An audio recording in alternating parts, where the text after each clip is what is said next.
Mike. Okay, call to order at 7 p.m. We have all three selectmen here. Hear from the public? Having no one. We can go to the first selectmen's briefing. We sent out information or provided with the printed copies of information we have about the American Rescue Plan. How'd you like the light reading? Oh, I memorized it all. You did? Good, because there's going to be a quiz. I hope not. All right, so we continue to go through it. I can't remember if you received a frequently asked questions component. That's the first part of it. Okay, and so that was as of June 10th. Today we received one as of June 17th. Okay, and all it did was add some questions regarding broadband, which I have questions about. I talk about your underserved and unserved segments of your community. And if I understand correctly, in our town, we have a lot of people who don't have broadband because they cannot. Is that correct? Roger, I think you and I talked about it briefly, or you mentioned that. I thought it was just a few roads. But no, Mike was the one who had a little bit more insight than I on that. Oh, all right. Yeah, Mike was the one kind of leading that conversation. So, Bill, what do you know about that? Do you have a sense of it? Well, my sense is, and I don't have definitive information on what roads are affected or not, but the communication in our town has always been a major problem for years and years. Between non-publication of articles between the Chronicle and the Current. Yeah. That's one of the reasons that I think the town has always supported the citizen. It's one of our few mechanisms and resources that we can at least be assured it goes in each mailbox, whether it's read or not. That's right. Another issue. So when they talk about this, it's actually, for example, the difference between DSL, which, for example, we have in the senior center, and other people in town have through Frontier. And then we have Charter, which has broadband. And so a great example on the DSL, and I think I might have mentioned it before, and I am getting older, so I do repeat myself. The senior center has really flaky, weak Wi-Fi because the DSL is really the phone line. And so as a result, they were not able to bring in some people to help the elderly with their taxes, because those tax experts actually go online and access a particular system. And the Wi-Fi was so weak, they couldn't access the system that they all go to. So, but that's an example of DSL. Another one is that Linda Gagney, whenever, with the pandemic and everything, in terms of trying to work from home, whenever that was appropriate, really has a lot of difficulty because her DSL doesn't support it, actually logging in. So when I think about it as more of, people just don't have access to basic kinds of things that they should have access to. And I don't know if you noticed, but in the American Rescue Plan, what it showed was you had to have a certain amount of, hang on, tell you quick.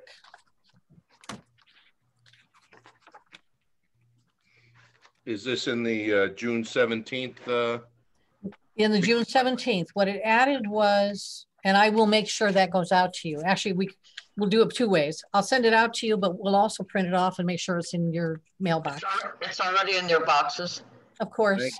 Thank you. You're welcome. So it says, here's one of the questions. For broadband infrastructure investments, what does the requirement that infrastructure be, quote, designed to provide service to unserved or underserved households and businesses mean?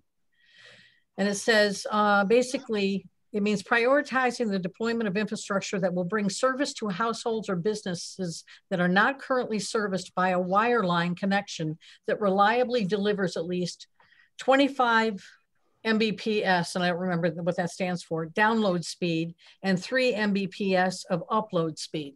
Mm-hmm. Okay, so to meet this requirement, states and localities should use funds to deploy broadband infrastructure projects whose objective is to provide service to unserved or underserved households or businesses. Those unserved or underserved households or businesses do not need to be the only ones in the service area funded by the project. So, just trying to look at this and go, okay, so apparently we do have a number of people, quite a few people, who don't have the access. I don't know what all of that really means. I'm pretty offended at the thought of us having to do something, I'm making an assumption, pay Charter to come in and put up lines where we wanted them to have lines to begin with. Yeah. So they could offer their services. Could somebody explain to me what I don't expect? If it takes too long, an explanation, it's fine. But the difference between access to certain resources that broadband would supply as compared to a installation of a sophisticated Wi-Fi system, what is the difference? Sophisticated Wi-Fi system. Well, I think the Wi-Fi, I believe, is just kind of more of the wireless system. Right. The broadband is what gets connected to your house. And so that's hardwiring? Yeah, but your Wi-Fi then is what allows your all your equipment to communicate to that wire that's coming to your house. Okay.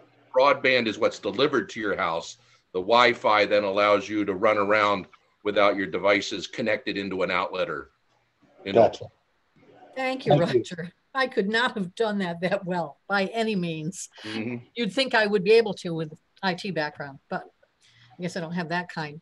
I will tell you that in South Windsor, at least 4 years ago, they put Wi-Fi in their parks so that people who didn't have it at home, didn't have reliable access at home, could go to the parks and use theirs. So interesting concept. And they did that at least 4 years ago. That was how is our broadband in the library? I know our school's pretty good, but I just didn't know what our library situation is. Yeah, that was one thought, because they were talking about maybe putting Wi-Fi in the parking lot. Yeah, that's what I was thinking. Yeah. And then again, for our senior center, they can't even access the systems, people can't access the systems they would need to. Also, with some investigation and meeting with APSCO, along with our senior center director last month, one thing we found out is that the ASCO is paying for Charter, bear with me, TV. They don't use, cable TV.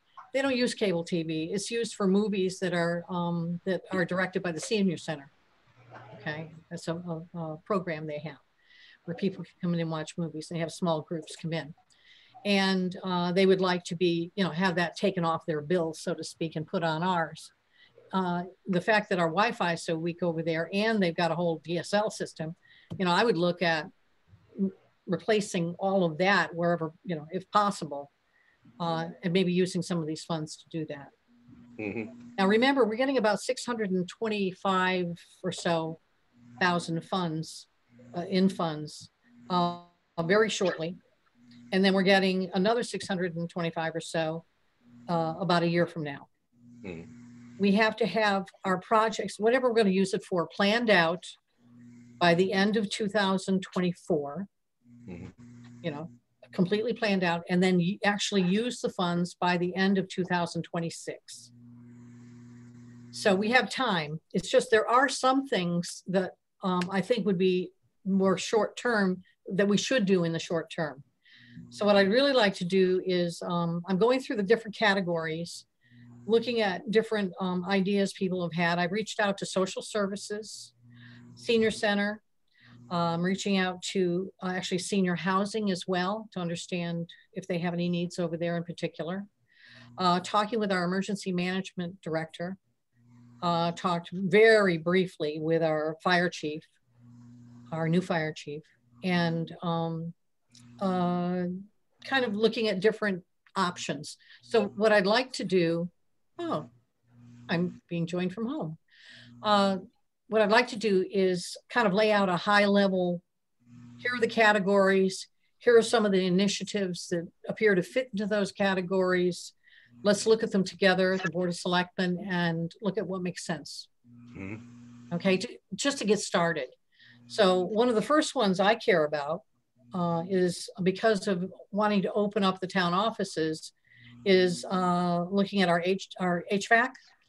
And I can't remember, Chris or Bill, I think Chris told Bill, what is it we have for MF on our filters? Is it an 8 or a 12? Well, I had mentioned previously that some of our standards for state buildings and for lease spots are highly recommended MERV 13s. So what I talked to... What we found out was there were a lot of systems that can't handle a MERV 13, that actually the restrictions caused by a heavy duty filter like that compromises certain systems. So where we have lease sites with the state, we then ask for an explanation of that from each of our lessors, and we identify exactly what filters they are using. I mean, there are other good filters out there that aren't as restrictive as a MERV 13. So Bill, because of your expertise, I'd really like to work with you to look at these various options for our systems, our HVAC system. I will tell you, I have, bear with me, Nutmeg is coming in next Monday morning early, between 8 and 8:30. And what they're going to do is, there is black soot type around the vents. Yeah. Around the vents, only in the town clerk's office. So it seemed kind of odd. And when I talked with, not just Nutmeg, I talked with another HVAC company. It was that somehow there might be more filtering, there's the filtering's going on, and what happens is it charges up the particles of dust and whatever, and then they end up on there. And if they're plastic vents as opposed to metal, it will grab the vent faster or more. And listen to me, I'm no expert on it. But I do have somebody coming in to look at that. I also have someone coming in to look, the same people are coming in to look at the humidity in the downstairs vault, because it's really fluctuated quite a bit over time, and I don't think it's been properly serviced. Well, that's critical down there. Yes, it is. So they're going to come in, and when they do, I'm going to be asking about, cleaning of our, anything need to be cleaned, that kind of thing, to get a sense of that. One of the things you might want to do also, just as a side note on that, is check the scope of work for our janitorial, because when we lay out the scope and we either have a lessor or we hire a private contractor for cleaning, we have low dusting and high dusting. And the high dusting encompasses basically anything 4 feet or more off of the floor. And it includes the dusting and the checking of the diffusers, which is what you're talking about here. So it might be something to take a look at, Catherine, see if that is included there. Another, just a little side note, most of our unions were complaining that they wanted more fresh air introduced to our buildings. And we experimented with doing that and found out that we actually had systems that couldn't handle that. And the influx of fresh air was causing more problems than the previous settings. So what we have, it's not like a carbon item that you can just say, we'll do this and everything's going to be fine. Because when we do indoor air quality testing, and I think I mentioned to you once before, you could call OSHA and they'll come in and do testing for you. I know there's been concerns for several years, more than that probably, down in the town clerk's office about fumes and everything. Yep. The particulate count that they use as a base guideline is comparing what the outside air is as compared to the inside air. And in 95% of the cases, the outside particulate count are higher on the outside air. Makes sense. So, what I did do was I did talk with Mystic Air Quality Consultants, who then said, that's what I heard. I heard at some point, maybe they were recommended by Eastern Highlands. So I talked with them, and what they said was to talk with the HVAC company first. They recommended moving to a MRV of 8, number 12, which I don't think our system can handle. They did say that many systems are actually built too big for the building that they're in. But anyway, so he said to check that first. So I'm making sure, Chris, I can't remember. I think you figured out or found out what the MERV filters were. I don't know if you have that off the top of your head. I think they told us 8s and 10s. 8s and 10s. So what the HVAC company had said was, and this was Nutmeg, I'm sorry, this was the Mystic Air Quality. They said if we were at an 8 to move to a 12, but they also said check to see if it's compatible. And I don't think it is. You can end up doing more harm than good. Yeah, and then there are other companies that have, things that can be introduced into your ductwork that actually do some cleaning as well. So I'm just trying to gather information on it. What I'd like to do is once I get that, because I know you've worked with these kinds of things, I think in your regular job, kind of talk them through with you if I can. And Roger, you're welcome. We can do a special Board of Selectmen meeting or whatever, how to do this. But I'd like to just kind of compare notes with you on it. You know, going through the grant funding and the definition of what's covered and not covered. Yeah. You're hitting on one of the things that jumped out at me, and you know, it's ventilation. They're talking about public good, and you know, I would think that if we're going to have a company come in, perhaps we could include in a scope of work what we're hoping for, and we could put it out to several companies, do an evaluation on the town office building, the Knowlton Hall, the senior center, the school, any buildings where we may need upgrades. Well, Mystic Air Quality will come in and do the assessment, certainly on this building, for about $1,000 bucks. So I did find out that, or around that amount. And that's probably money that if we ended up pursuing that would be covered by the grant. Yes. As I read it. You say the grant, but the recovery funds. Yes, that's what I think too. Yeah. And there's some other, other options as well that we might want to pursue. I don't know how different, and I'm sure they are, the HVAC systems are between the town office building, Knowlton, and the senior center. Probably day and night. And midday. Yeah. I'm sure they're 3 different things. I don't even know what kind of ducts they actually have over in the senior center. Well, I don't think Knowlton Hall really has, don't they have a hot water system? I don't, and their air conditioning units are all sleeve units, so they've got a very unsophisticated system over there. Actually, one of the things we talked about were split units for Knowlton. That would probably, based upon what they have today and how badly it works, that might not be a bad idea either. And that would also fit within this. Yeah. So one of the things I've tried to do, Chris and I have, is to try to get, in October, we're going to, the municipalities, if I got it straight, are going to need to file their reports of what they're doing with the money at that point in time. And so what I tried to do was find out what the form is that we're going to file our report on, so that we could look at it with the end in mind. In other words, kind of work backwards to see what kinds of questions we have to respond to make sure that when we're looking at these different opportunities, that we're actually making sure that we're adhering to what is supposed to be, the categories they're supposed to be. I'm sure there's going to be, because they're not checking you ahead of time.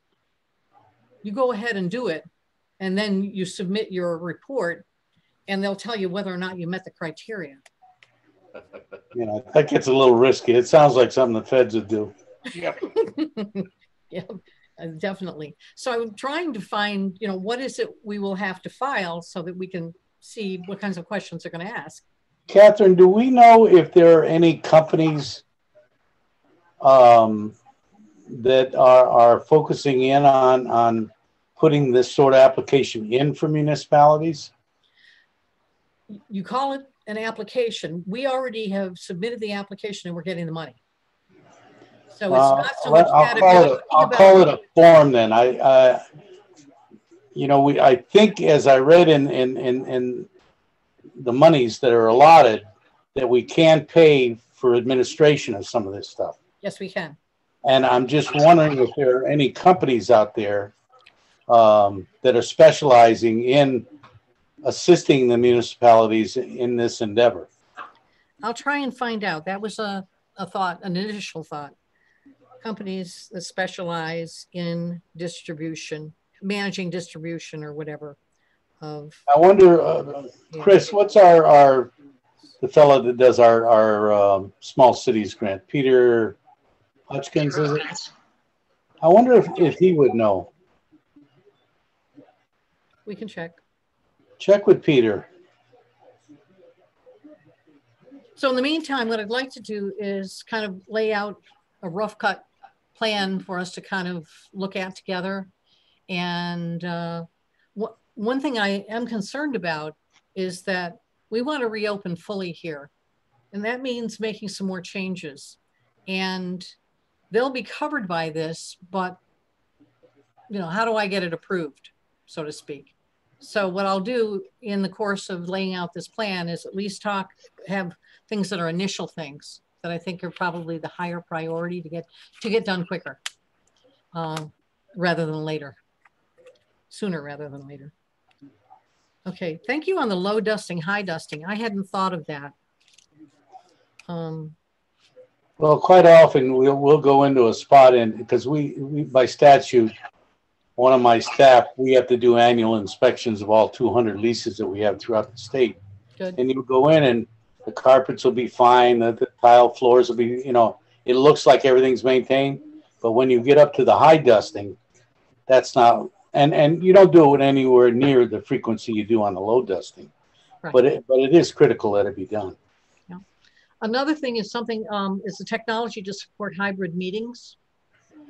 We have found that participation, incredibly enough, is actually greater in Zoom meetings than it was in terms of standard meetings than it was in face-to-face meetings. But we still want to make sure that we have the in-person meetings and the hybrid. I mean, not having the ability to log in and participate is almost like going backwards now that we've gotten there.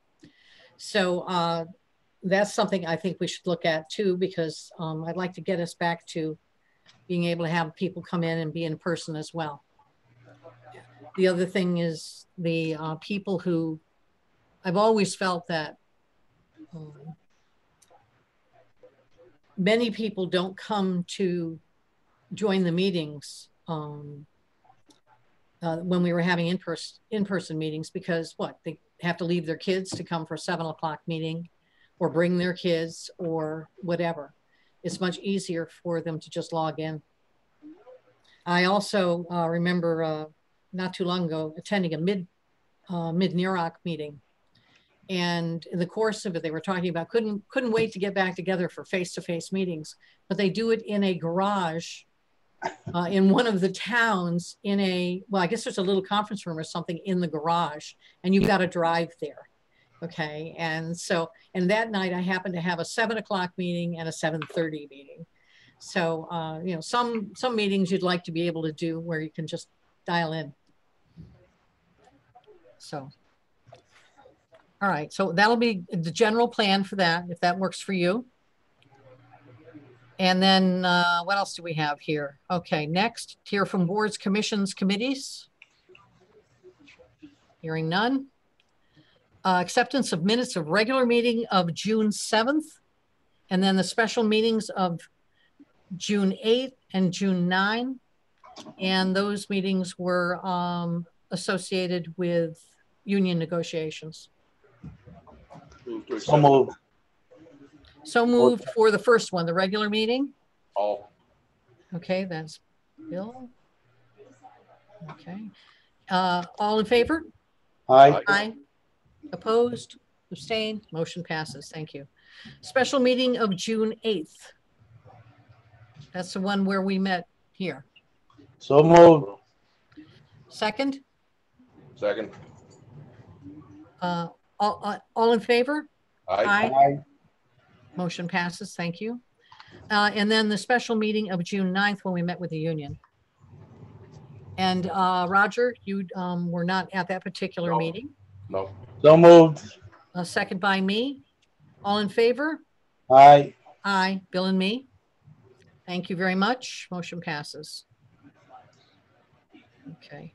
I will say, let's see, I think the union is meeting tomorrow to talk about the negotiations. Okay. Discuss reopening strategies. Okay. As I said, we're working on some modifications. I will tell you, I have been monitoring what the vaccination rate is in Ashford and what it is in the Eastern Highlands Health District. So it's my understanding that overall for Windham County, it has the worst vaccination rate of any county in the state. Really? Yep. And for Ashford, our vaccination rate as of, what's today, Monday? As of Friday, I think it was 54%. The week before it was 52%.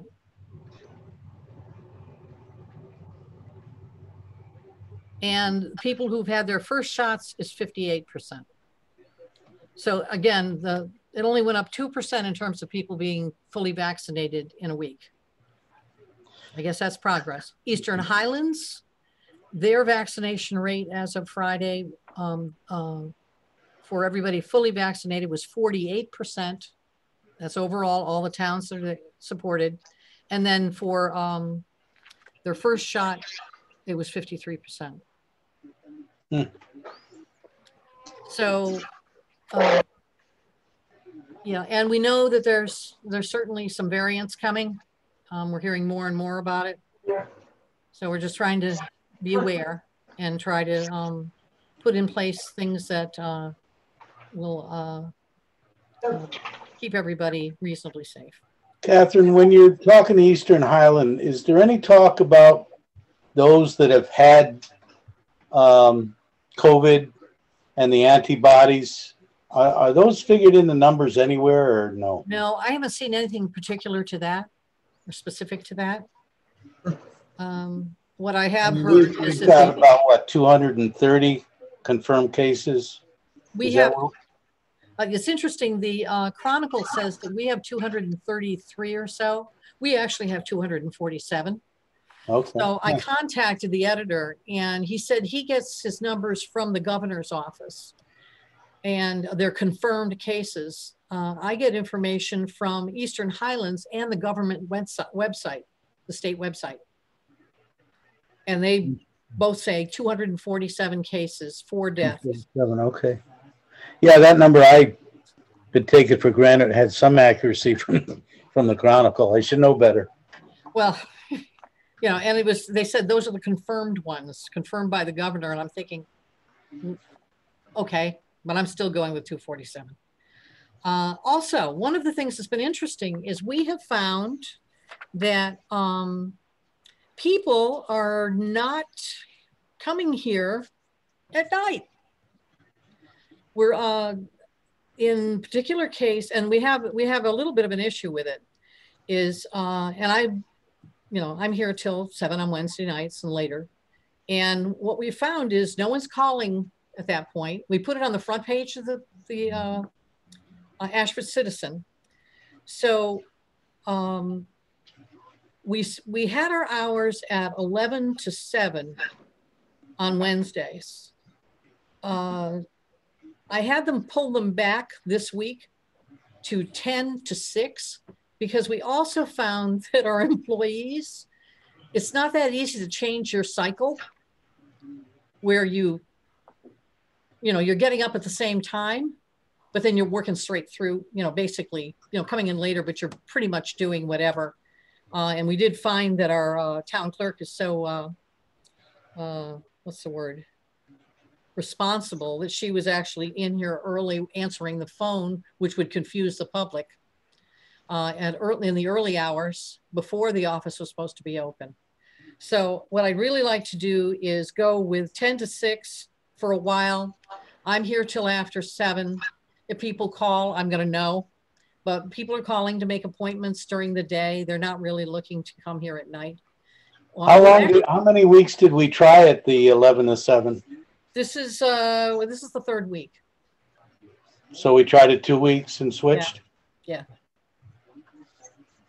So I'd like to try it, see how it works.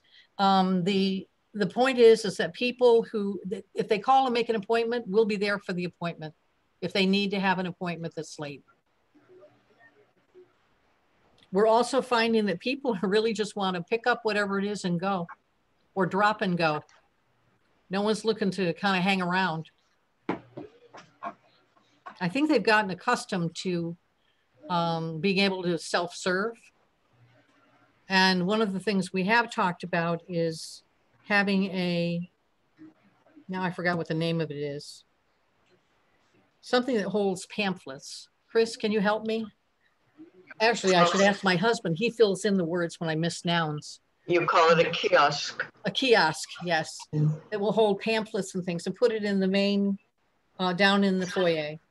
Probably move the bench out, put it over where the bench is. And have pamphlets for the different departments.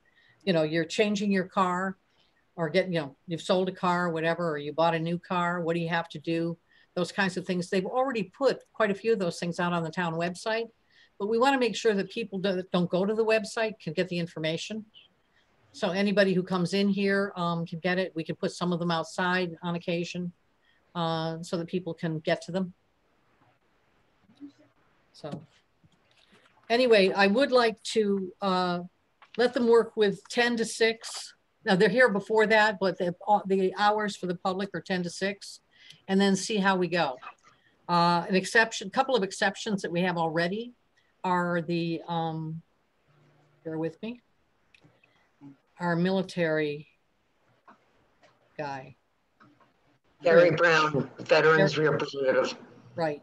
So he can have appointments with people. You know, he felt 6 was fine, but you know, we certainly left it that he could have a later appointment if he wanted.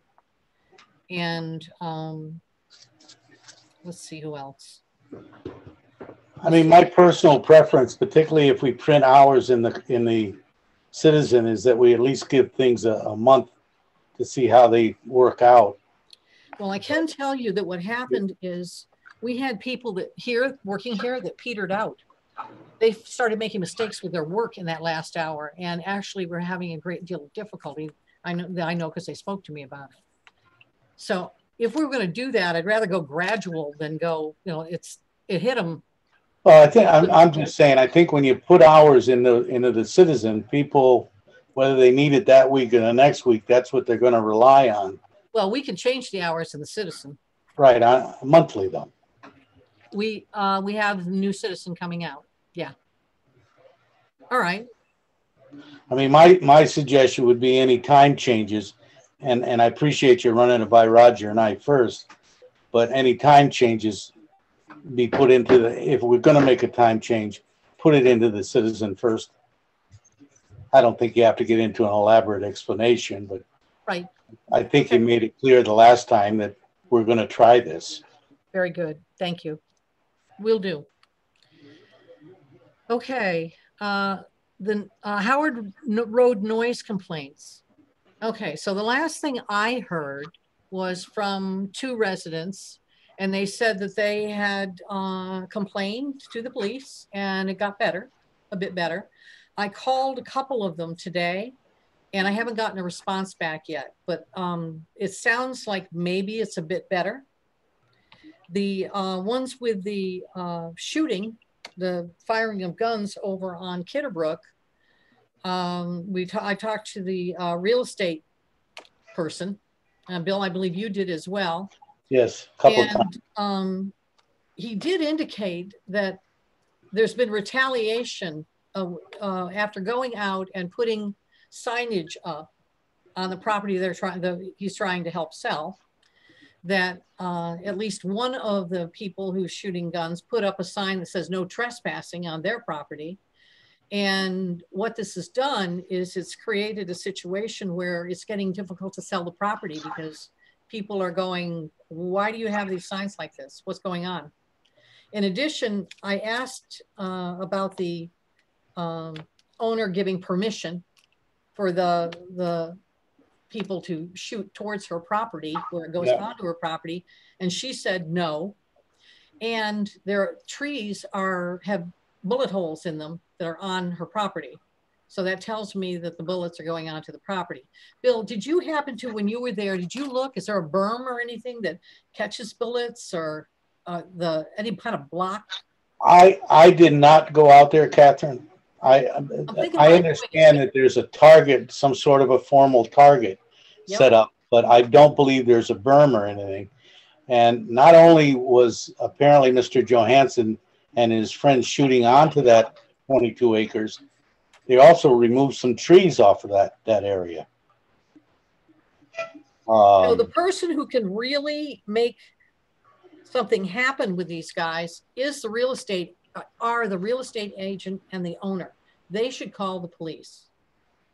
When all is said and done, that would. I've expressed that to them. I haven't talked to her directly, the owner, but I've talked to her through the broker. And that the first time I ever called him, when I found out he was brokering, I mentioned that to him. I said, there are calls. In fact, I had called twice myself. I said, but I think as a representative of the owner, you need to call. Right. It really doesn't hold a lot of weight for us to call, other than to, let them know that that's still going on. Yeah, I mean, they're the ones committing, trespass and on that property. Yeah. So and making it difficult to sell. And there's life and safety issues. I mean, I'm not going to go walk around 20 acres if I think there's shooting going on the property. And that's just it. I mean, if they saw this other guy, if he Johansson put up a no trespassing on his, they must have been on the property that's for sale, and that's where he's shooting into. I mean, that was the whole idea of it. And I heard, again, I wasn't there. If I get another call, I may go down there. I'll probably call you first.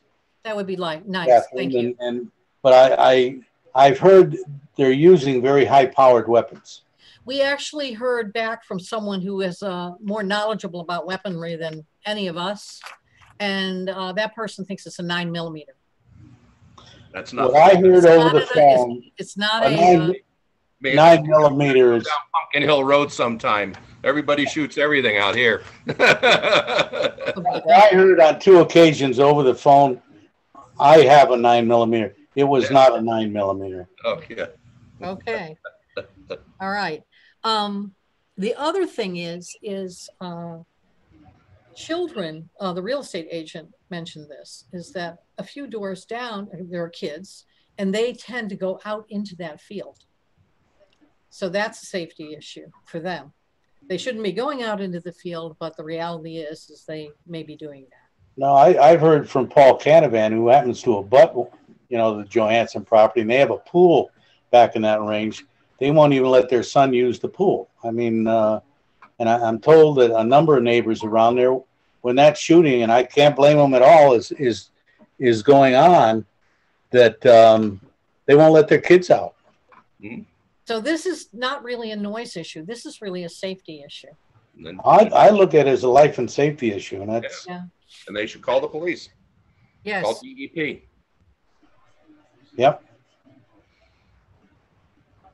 I'm going to try the real estate agent again, and I'm going to kind of push that a little bit. Mm-hmm. And I don't know if it's a thing of having the neighbors who, when this starts happening, call them to let them know, let the real estate agent know that the shooting is going on, because certainly the real estate agent isn't there all the time by any means. Yeah, I think one of the problems that I was told when I started getting these calls was the people are actually intimidated and frightened to do that. I know you mentioned that. Okay. Also, just to let you know, a noise ordinance is not something that is done through planning and zoning. Yeah, you had mentioned that the last time, and I understand that. It's just when we're looking at talking about ordinance, I've always thought it certainly can help to keep planning and zoning in the loop of it. Keeping them in the loop is great. But what was said was it's not planning and it's not zoning. Yeah. And that makes sense.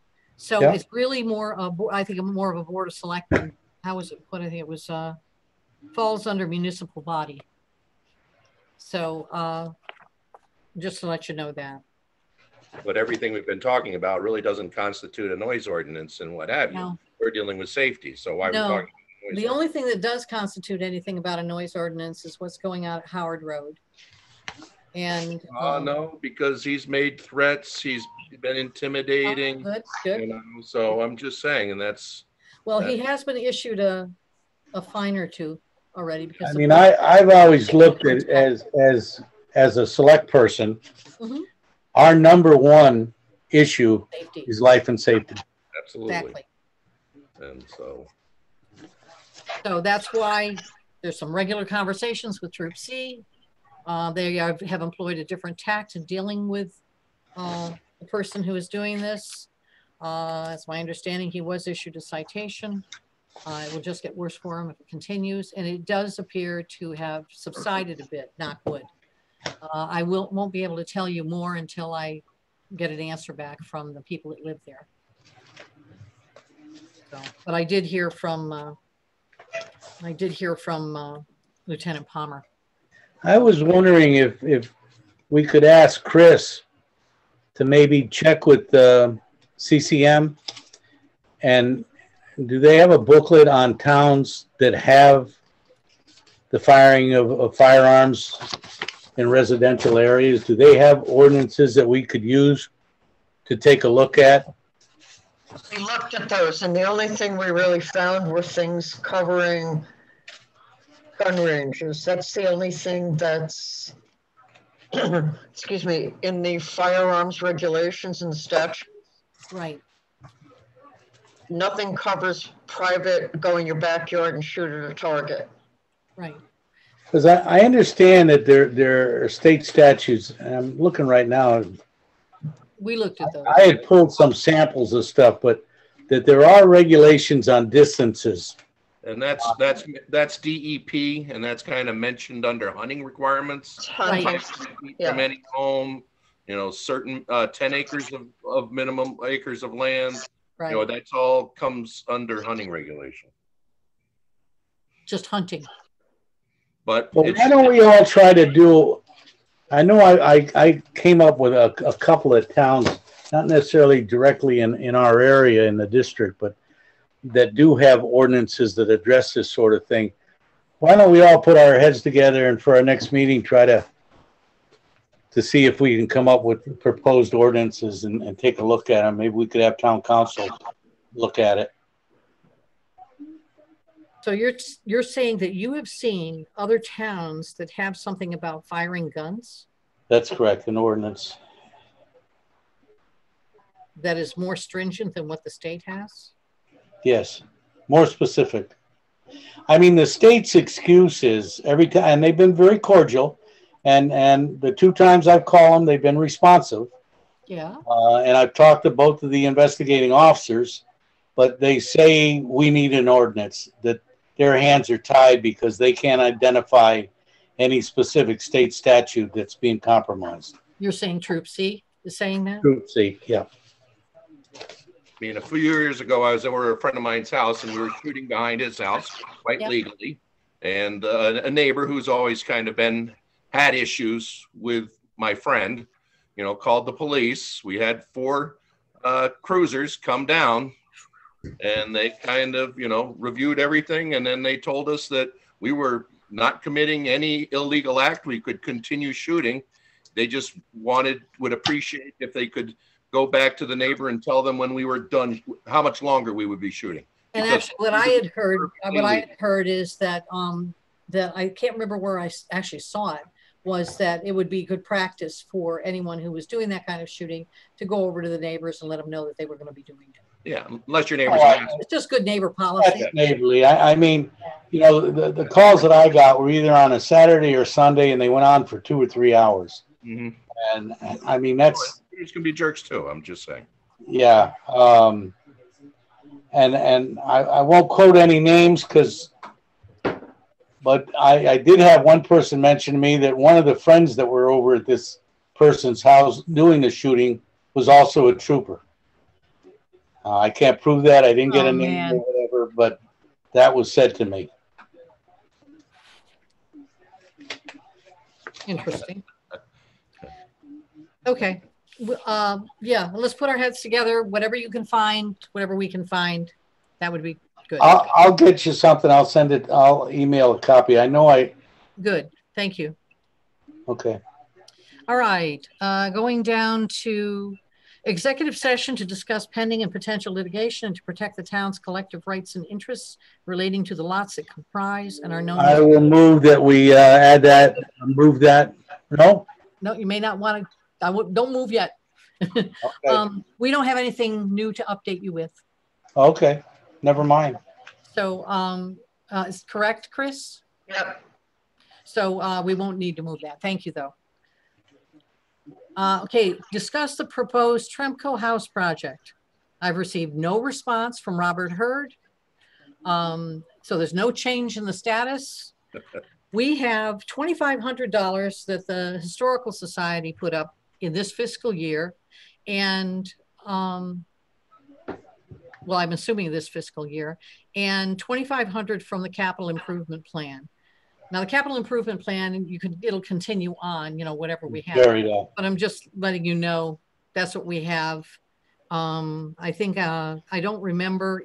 I'm not quite sure if for the Historical Society we have to. Is it time, Catherine, that because you'll recall Roger wasn't on the board and everything. We've been dancing with this. And trying to get Bob Hurd in to talk to the board. And I know Mike had several conversations with him. We were made promise. Is it time perhaps to look to another architect? Okay. That's the one that was put forth to us. And that's the one we met with and said he was going to come up with. No, and he's the one that started this whole thing, that did a study years ago for us. I think it was a very competent study. But how many years has it been now? 3 years? We can't get this guy to come in. I know Bob. I looked a lot younger before when it's. So was I. But I'm glad he's busy.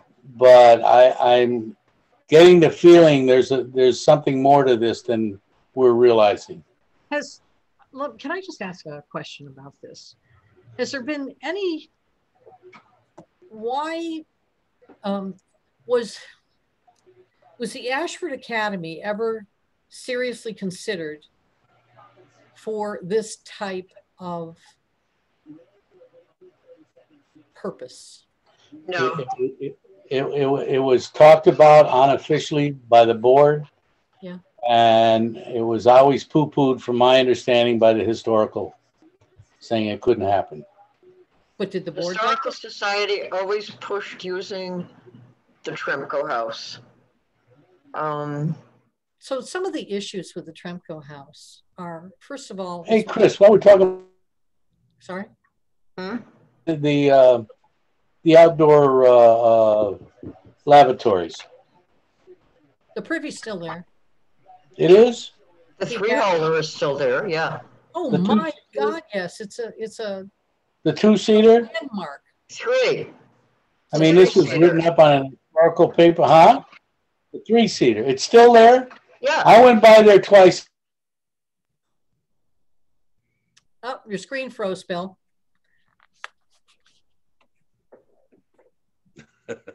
Wait till he comes back. Well, maybe we could invest in his internet.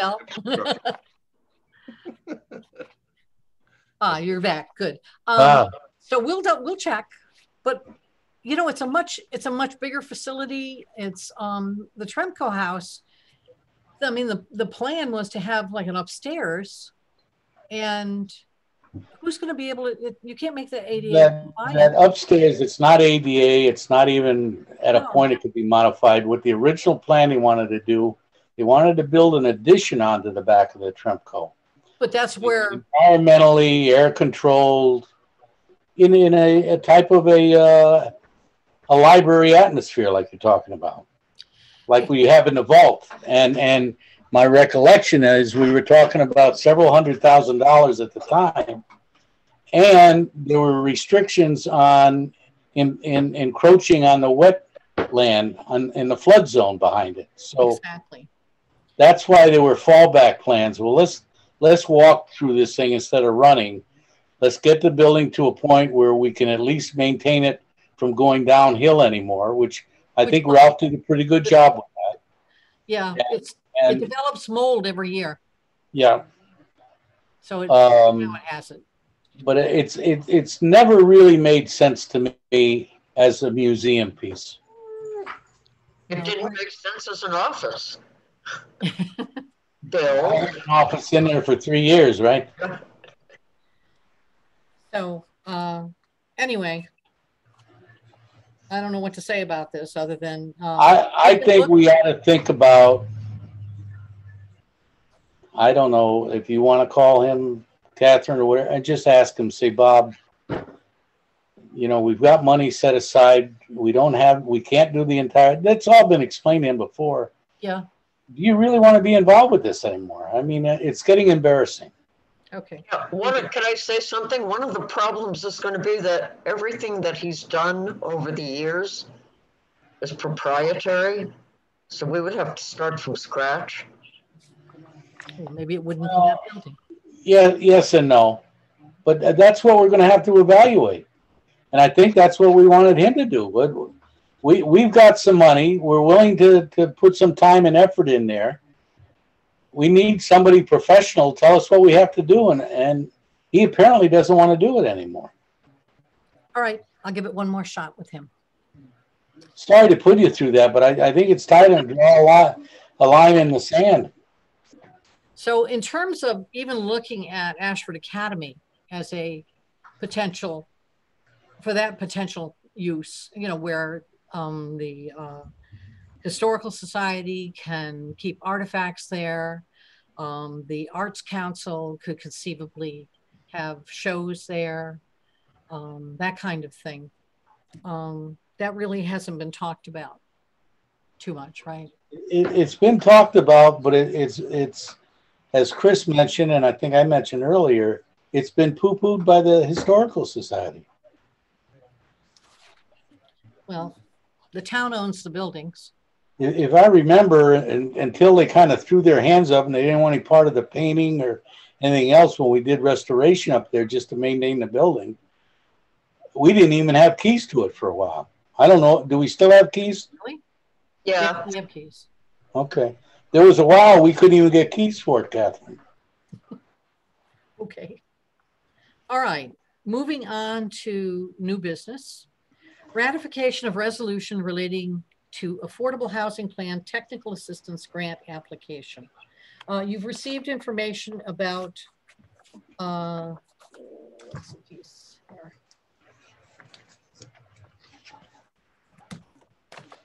I think Mike had mentioned in his correspondence that he would take some, or maybe you did, he would take some questions. Yeah, and I think you have, Mike provided suggested language for the resolution as well. So what are our questions of Mike? Mike, you there? I am. Lucky you. Lucky me.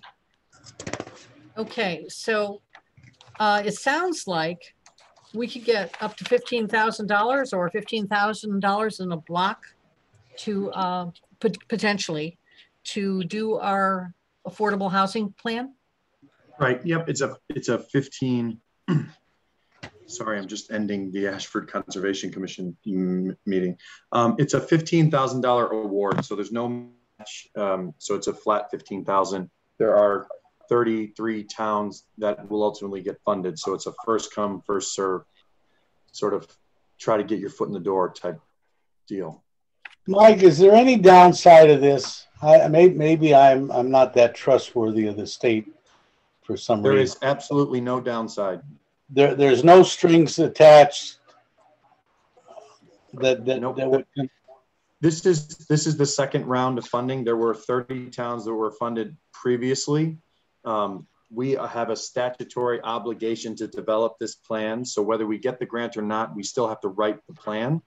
So this just allows the town to use the state's grant funding to do that. But I've written through my company, we've probably written 10. The state does not require very much as far as administration. They grant the funds to the town. Like I said, there's no match. There's absolutely nothing scary here. Well, that's good. Do we know where our standing is right now on affordable housing that we do have available in town? Has there been any sort of update done on our inventory or anything on that? So every year, the state of Connecticut publishes an affordable housing, what they call an affordable housing appeals list, which is the towns that are and are not subject to an appeal under Connecticut General Statute 8-30G. Ashford is not at the required 10%. We are at 3.57% of our total housing stock, which is considered to be affordable. So that basically equates to 60, 70 units. Is there a written documentation of what's inclusive in that 3.7%? Yeah, so it's a bit tricky to explain verbally, but basically it's got to be an assisted unit. So it's got to be a specific type of mortgage, so CHFA or USDA, or if it's a rental unit, it's got to be 40 years restricted at an affordable rate. And the affordable rate, there are two sort of tiers, but generally speaking, you're looking at 30% of 80% of the area's median income.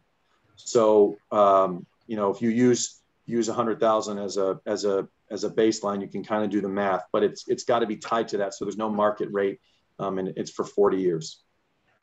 Do the 32 units of elderly housing, are they included in that 64 units? Do you know? And I would guess, because it says that Ashford has 32 government assisted units and then 36 single family CHFA USDA mortgage assistance.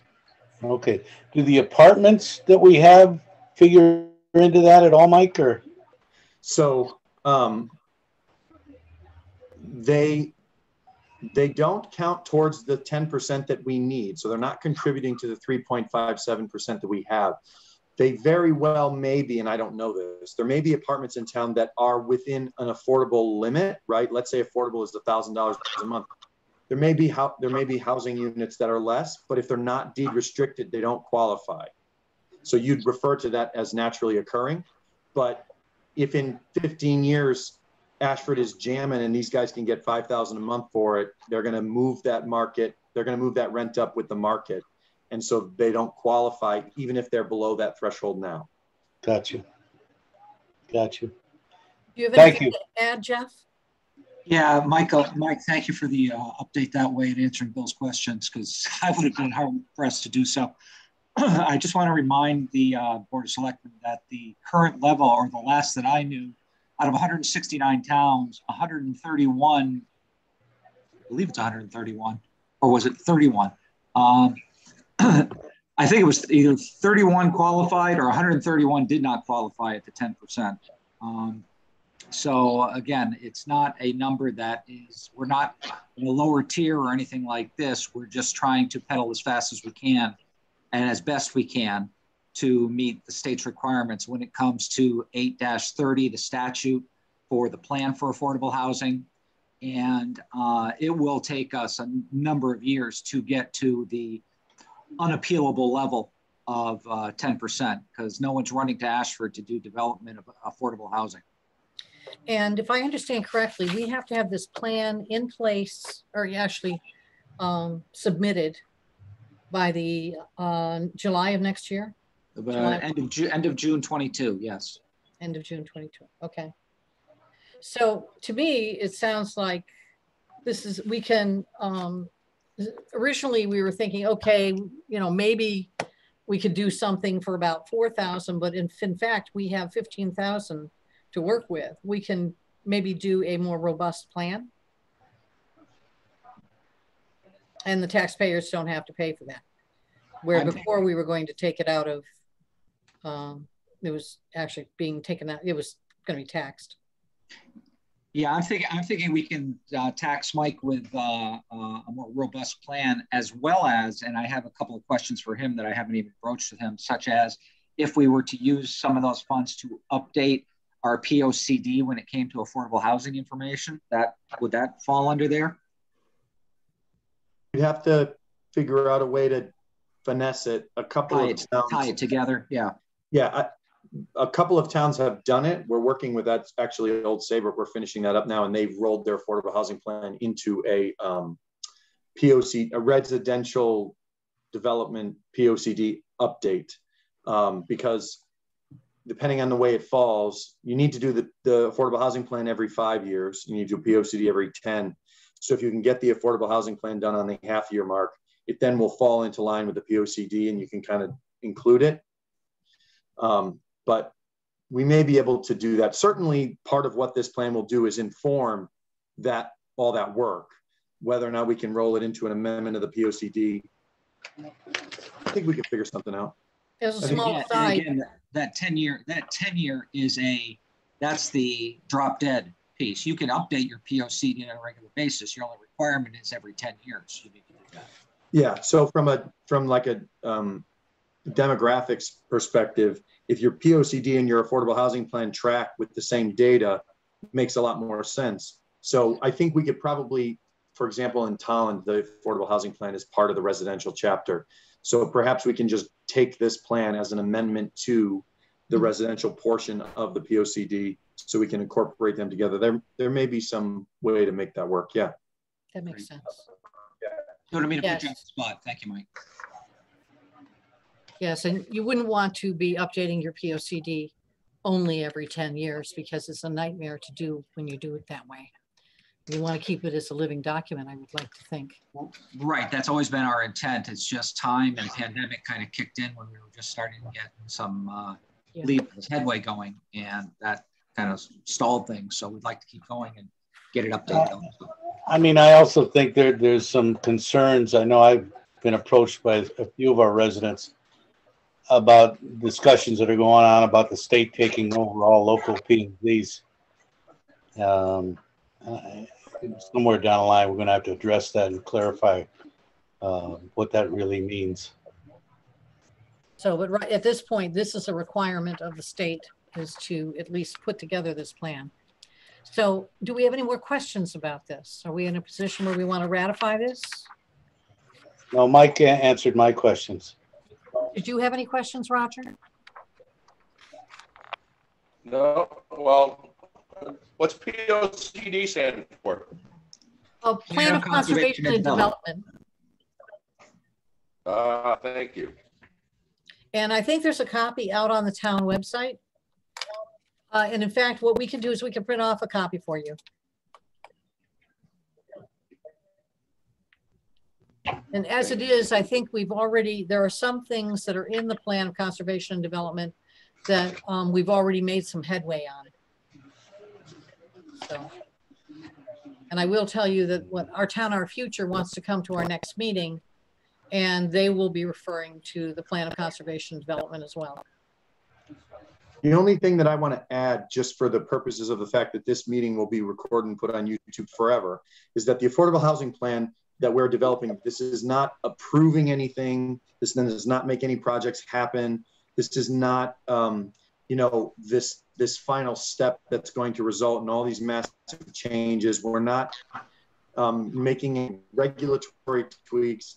This is simply an opportunity for a group of people to come together and evaluate the current status of housing in Ashford and how we get to a point where Ashford has more diversified housing stock, whether it be for new families or elderly, age in place, whatever. So this is not should not set off any alarm bells. I just want to put that out there, my public service announcement. I'll get off my soapbox now. Thank you. Okay, so what we have, you provided the suggested language for the resolution, and that is a document I believe the other selectmen have. And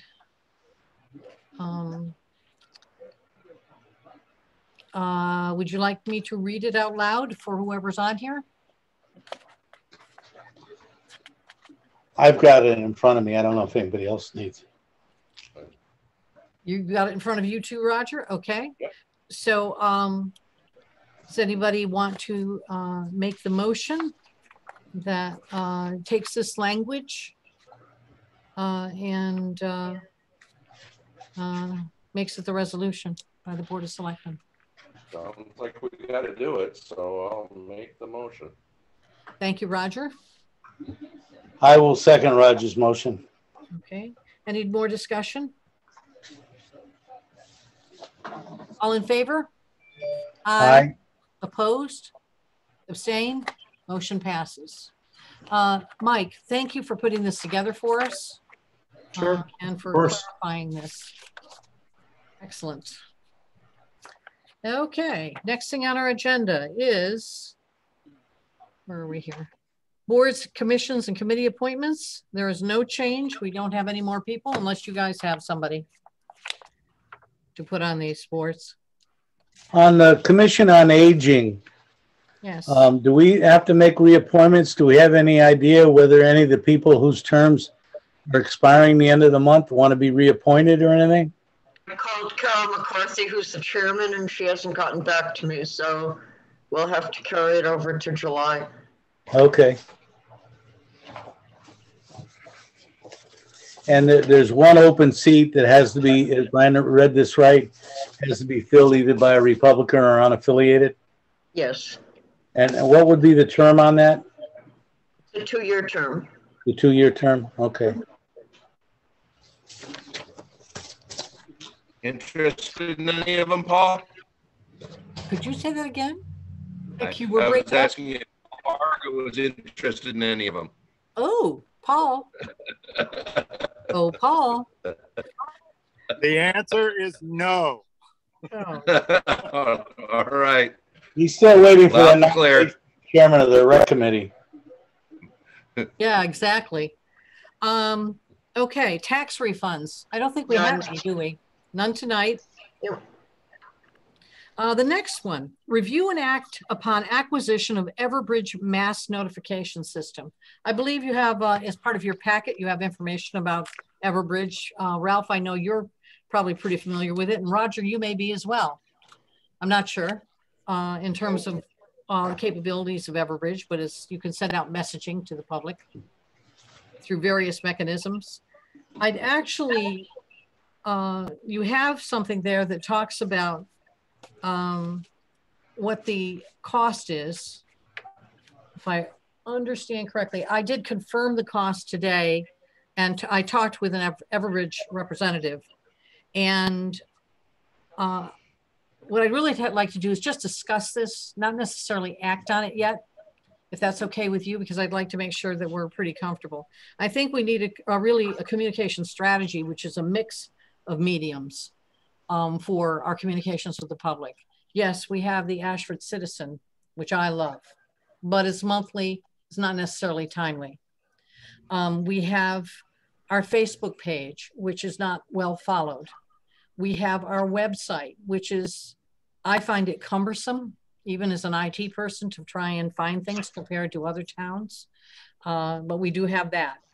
There's Ashford Community Connections, which is not a town web Facebook page, but more people actually subscribe to that, if you will, than our town page or pages.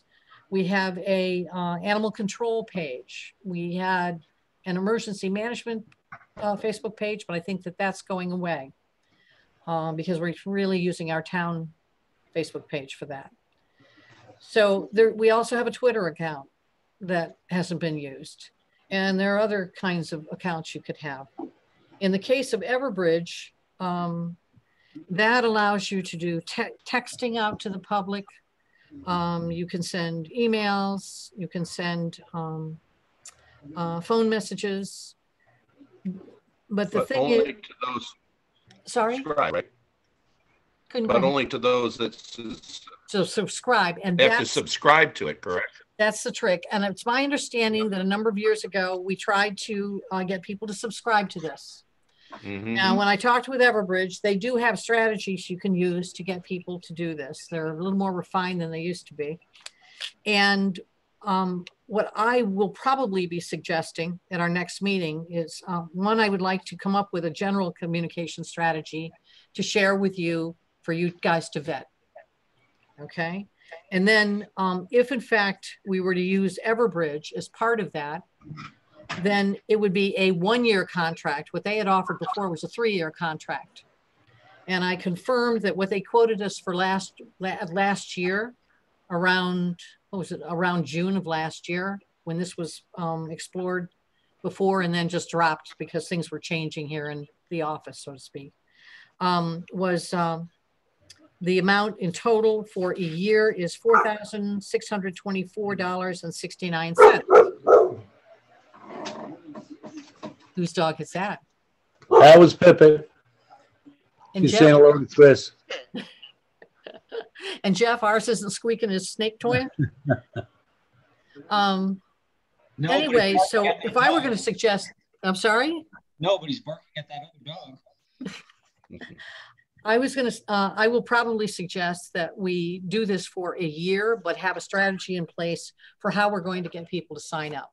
I know that when we had the murder in Willington, people were quite upset that they didn't hear anything about what was going on.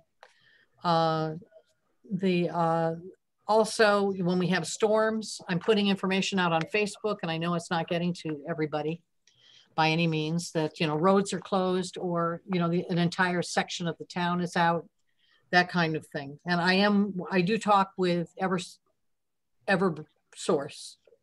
This is Everbridge, but I do talk with EverSource and other utility companies when we have outages and issues like that. So I try to share that with the public so that they're not sitting in the dark, you know, waiting to hear something, and or even knowing who has power in town and who doesn't, or where the trees are down and blocking the roads. And I'd rather that it was coming from the town more than coming from people just on a public site going back and forth and speculating, not necessarily having good information. So what I'd like to suggest is that for our next meeting, we take a look at a kind of a high-level communication strategy and then make a decision about whether or not we want to use Everbridge as part of that. What do you think?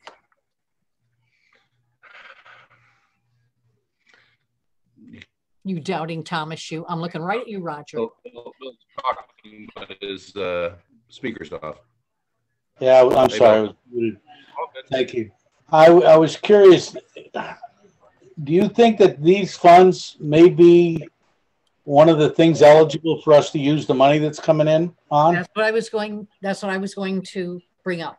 I think that that's possible. Okay. Because one of the categories is communication.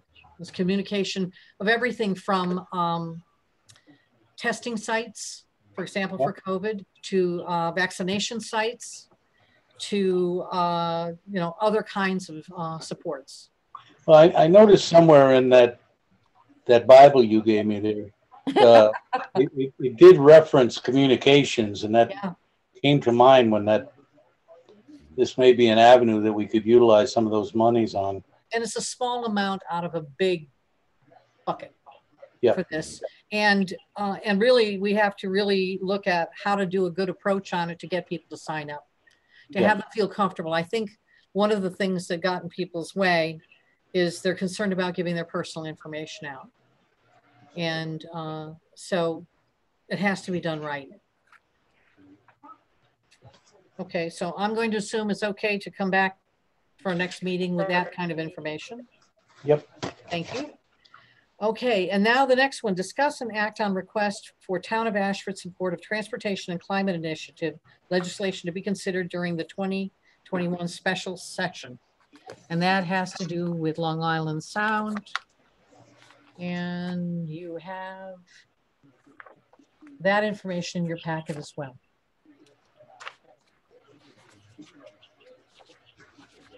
This is where we would just sign on in support of it.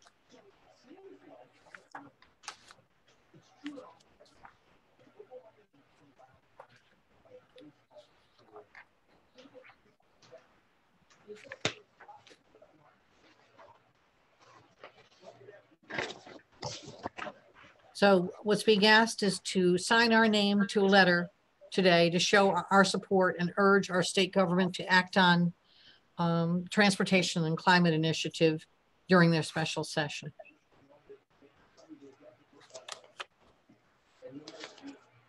In doing my homework for this meeting, I got to admit that was the one I paid the least attention to. What can you summarize what you see this initiative as being? No, actually, I think Chris could do a better job on that one. I mean, I could try, but what, you know, it's really asking that they want to protect the public health and economic prosperity by supporting in this. The transportation pollution has resulted in poor air quality. So this is really trying to expand opportunities for active transportation, such as biking and walking, and access to reliable and convenient public transportation, increase electrical vehicle infrastructure. So, Chris, do you have anything you would like to say about this? I think one of the big things is also creating clean jobs and encouraging local economies. Air quality, of course, is a big thing. And I don't know if I agree with electric cars, but that's neither here nor there. Right. Yeah, basically, issues on here. Basically, it's all health oriented. It's trying to make our environment healthier. Aren't we all? That's my reading on it.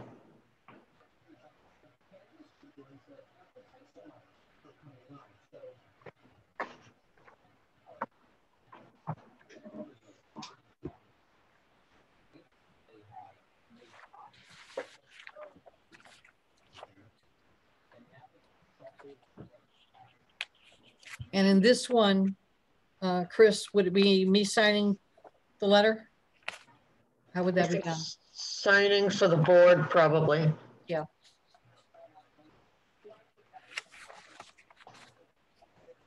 What's your pleasure, gentlemen?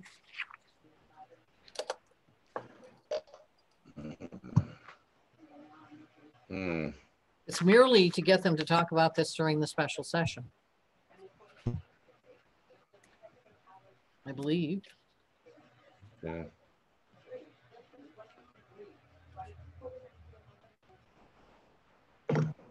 I'm going to abstain on it. I just don't feel like I really know enough. I'm How about you, Roger? kind of with Bill. I'm in the same boat with Bill. Is there any other information you'd like to get about it, receive from it? Well, like I said, I just want to look into it a little bit more. I mean,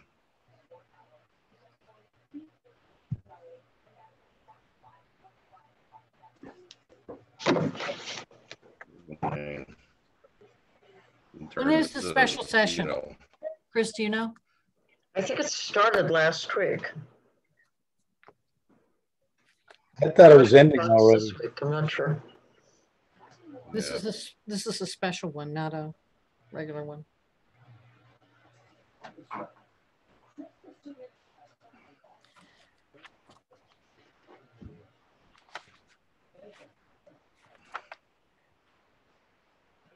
So Chris, I'm having a hard time seeing what any of this would be in terms of as a, an impact on Ashford. it wasn't really, from what I could tell, it wasn't necessarily impact on Ashford directly. It was more clearly that transportation, dirty energy across the state. Mm-hmm. And of course, we don't have the same level of transportation here that they do in the lower part of the state. Yeah.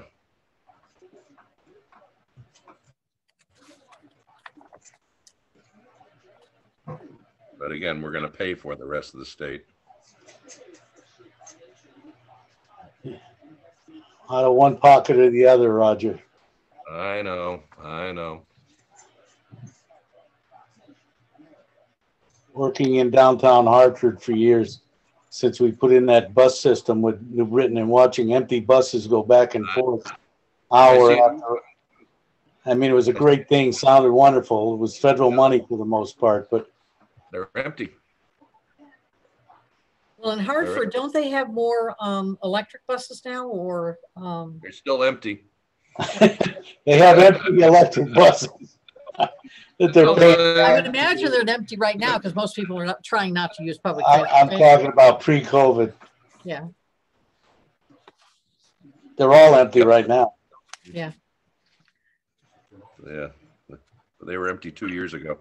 So Chris, the thing that we printed out here for more, for more information regarding TCI, so it can be found here at the transportationandclimate.org content about us.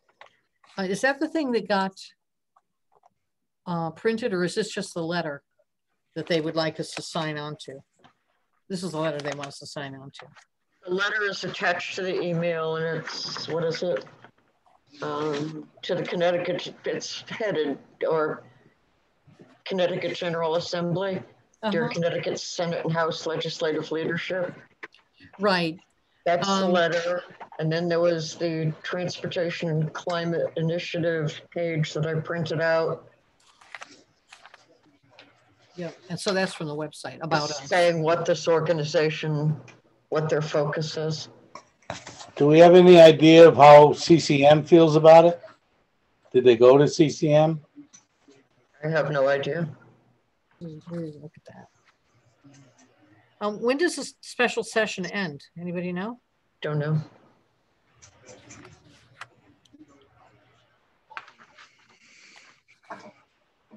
I'm not hearing a lot of support for this.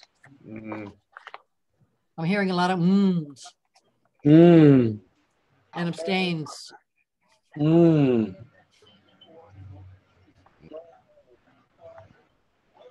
I would suggest we move on. All right. Yep. Thank you. Okay, next item. The consider recommendation to Board of Finance for the allocation of funds from the undesignated fund balance for the replacement of roadway lighting at Pompey Hollow Park. You have the estimate here. This is a safety issue. Mm-hmm. Definitely public safety issue. We certainly lost a light that was illuminating at least a big part of the area in the senior center parking lot. That one was inadvertently knocked down. There are 17 lights in total, and that these, I don't know how it was done before, but I can tell you that it's putting out very, very poor lighting out there. And some of them don't even work. And so someone came out with Alex Hastillo and worked out what the commercial rebate would be through Eversource and on each of the lights, and the what would be a better light. You know, what I didn't show you is a picture, so I'm going to illustrate it with my hands. Okay, the lights would look like this, coming out over the parking lot. They don't go up because of light pollution. They come down, so they're compliant with those rules. This would still have to go through planning and zoning, I think. Correct, Jeff? Silversmith? I believe so. But they definitely are compliant with what they're supposed to be, and they shine directly on the parking area, not all over the place, just on the parking area. And also we looked at fixing, doing whatever minor repairs are needed to the little pole lights that are on the sidewalk that cuts through Pompey Hollow Park, you know, where people walk, where there's a couple of benches. And those that are existing there, they're over 25 years old. Right? I didn't see where I got anything with an estimate of what those costs were going to be. Could you just read that off? Sure. Are you sure you didn't get that? I didn't see it, but you know how much paperwork we got. Okay. It says, I'll read it to you. Replace street light and parking lot light fixtures with new LED light fixtures and mounting hardware. Replace broken light pole with new pole. That's the one that came down, and 2 new light fixtures. So the one that's right near the senior center would have 2 wings that come out like this. And the other ones are all like that. Somehow this reminds me of the puppet show. I think your demonstrations are very good with it. Well, thank you, sir. When we make little animals. Okay, so that replace broken light pole with new pole and 2 new light fixtures. New base for light pole will be needed and be responsibility of Ashford Highway Department. So they can do the base. The lighting material, 19 RAB light fixture heads. They're $449 each. There's a commercial rebate, so for a total of $8,531. There's a commercial rebate on each of those at $150 each. So that takes off $2,850. Then there's the one 15-foot light pole. That one's going to be taller than the other ones. I think they're 12. And that's the one with the double lights. That's $962. And then 17 light mounting fixed fittings at $219 each. And that's for $3,723.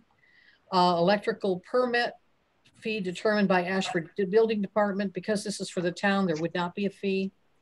So we didn't put that down there. And then the labor for the light replacement is $6,000. So the total is $16,366. And this is going to be done by Alex's group? Alex, along with another group that works with Eversource. Are you comfortable with that, or did you give any thought to getting another bid?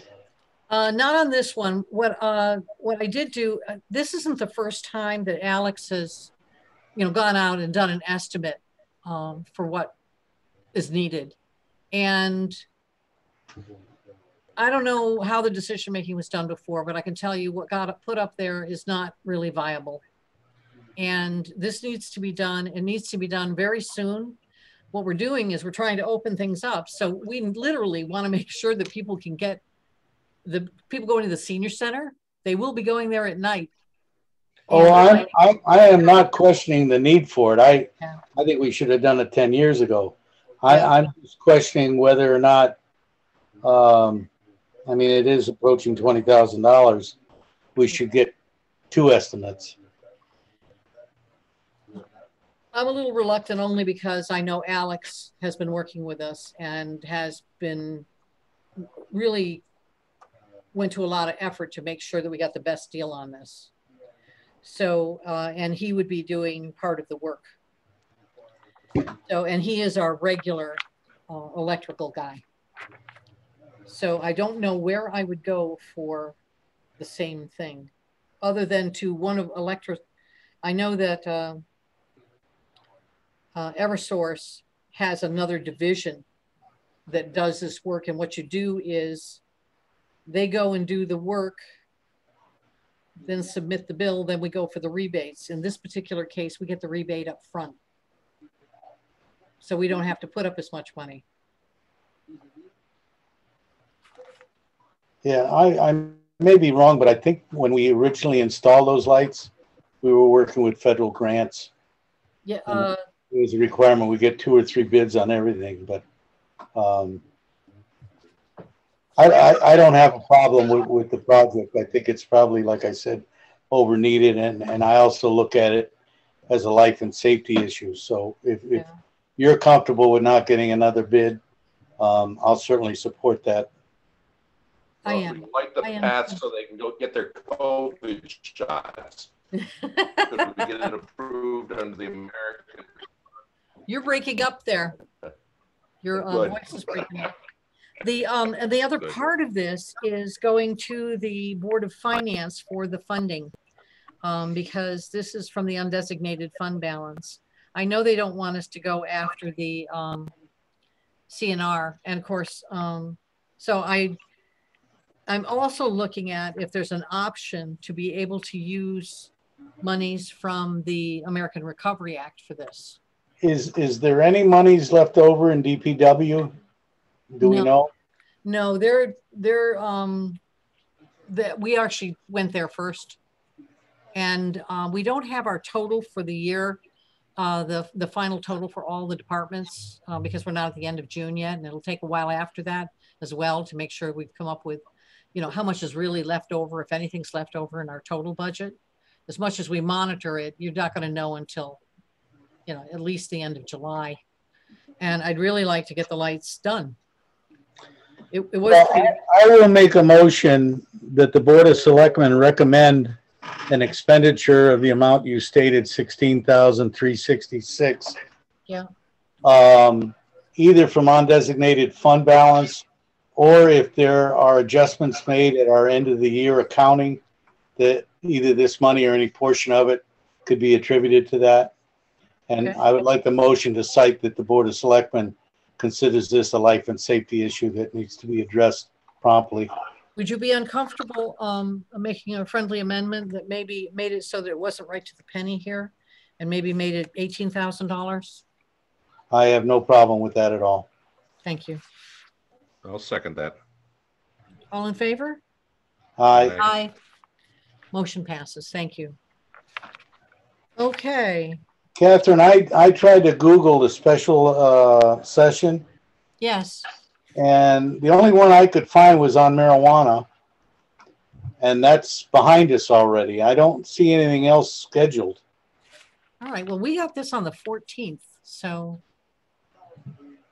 maybe we missed a window or something. Thank you. Okay. Now to our final thing before adjournment, unless you have anything else, is the appointment of municipal animal control officers. You have Christine's retirement letter for retiring from this position. I have interviewed Mr. Day for to take over that position. I'm pretty confident he'll do a fine job. And then Christine would become the assistant animal control officer. Have we got any correspondence that you could share with Roger and I just to tell us who Mr. Day is? And I think actually what we can do is Chris has known Mr. Day for at least 12 years. Is that correct, Chris? Probably more. Dennis is currently the animal control officer in Eastford, and we've helped each other over the years.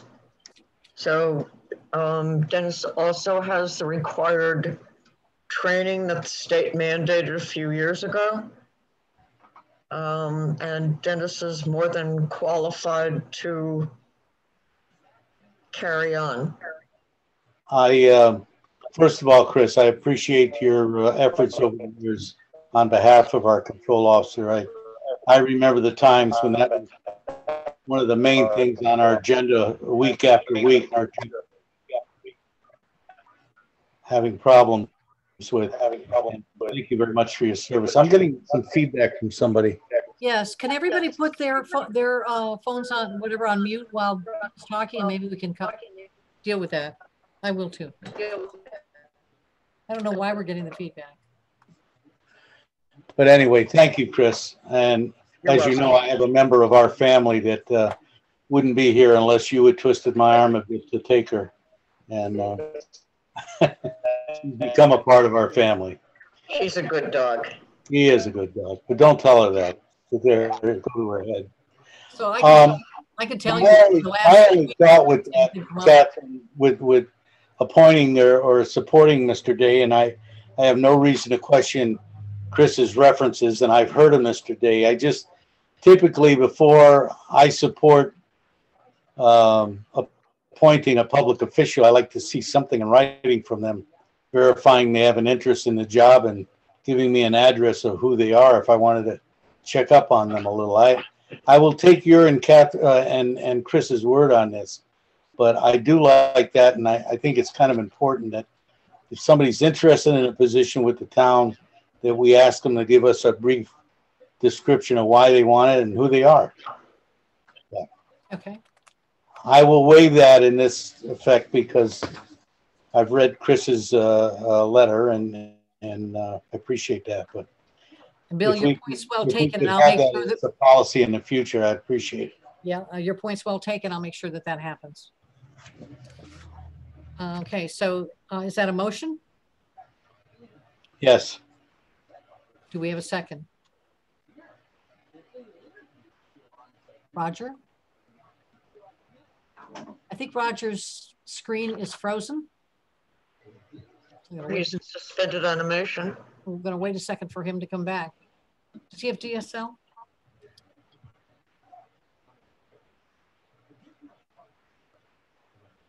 Yeah, I'm getting a blank screen with him.